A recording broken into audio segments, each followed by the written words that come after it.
अपनी जिंदगी से निकालिए इसको। और फालतू अंग्रेजी का रौब मत झाड़िए किसी पर। मुझे बहुत सारे लोग ऐसे मूर्ख मिलते हैं, वो अंग्रेजी में बात करते हैं, मराठी आती है फिर भी अंग्रेजी में बोलते हैं, हो Rajiv Dixit, she is my missus. मैं पूछता हूं really she is your missus? तब वो थोड़े परेशान होते हैं, वो पूछते हैं आप क्या बोल रहे हैं? मैं पूछ रहा हूं सच में वो तुम्हारी मिसेज है? तुमको मालूम है मिसेज का अर्थ क्या होता है? मिसेज शब्द का अर्थ क्या है? इंग्लैंड में और यूरोप में एक बड़ी खराब परंपरा है, वो आपको अच्छी नहीं लगेगी सुनने में, लेकिन मैं बताना चाहता हूं। परंपरा यह है कि कोई भी स्त्री और कोई भी पुरुष एक के साथ पूरे जीवन में नहीं रह सकता। अभी शादी की, 2 दिन बाद तलाक होगा, फिर शादी होगी, फिर तलाक होगा, फिर शादी होगी, फिर तलाक होगा।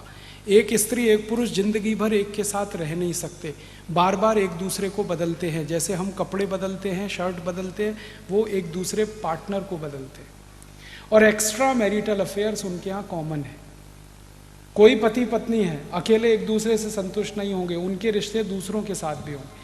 एक महिला कम से कम 10-15 पुरुषों के साथ सोएगी रात को, एक पुरुष 10-15 महिलाओं के साथ रात को सोएगा।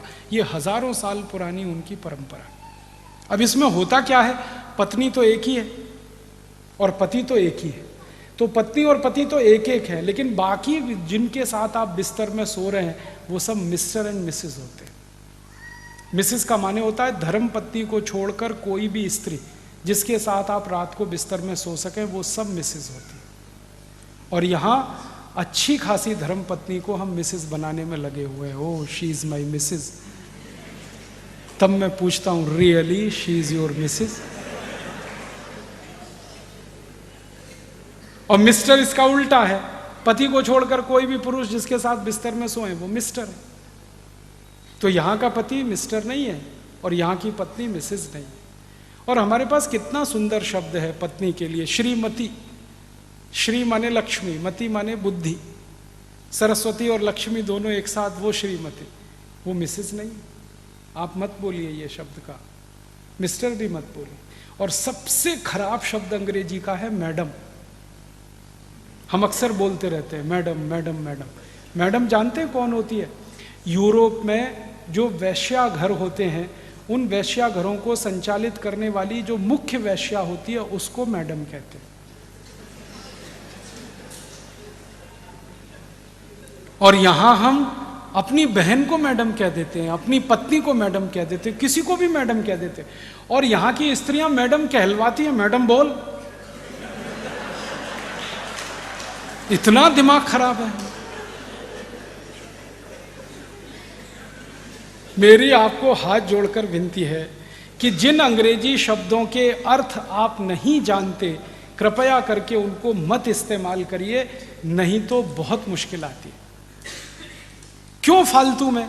हमारे पास या तो मराठी शब्द ना हो तो हम अंग्रेजी में बोल रहे हैं, या हिंदी में शब्द ना हो, या संस्कृत में ना हो।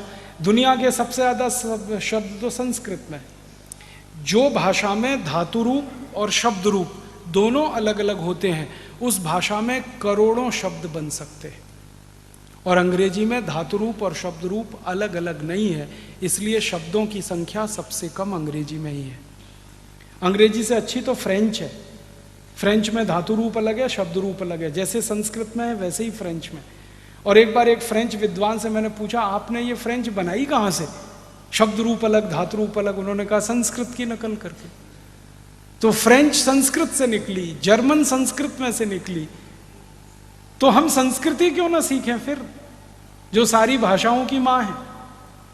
और उसको सीखें तो अपना साहित्य भी पढ़ पाएंगे। अपने ज्ञान का सारा भंडार संस्कृत में ही है। अगर उसको पढ़ना हो, ऋग्वेद पढ़ना हो, यथर्ववेद पढ़ना हो, सामवेद पढ़ना हो, यजुर्वेद पढ़ना हो, उपनिषद पढ़ने हो, सांख्य उपनिषद पढ़ना हो, छांदोग्य, कुछ भी पढ़ना है तो संस्कृत में ही संभव है। तो अपना ज्ञान जिस भाषा में प्रचंड है उस भाषा को सीखें, मातृभाषा को सीखें, राष्ट्रभाषा को सीखें। ये विदेशी भाषा का चक्कर खत्म करें।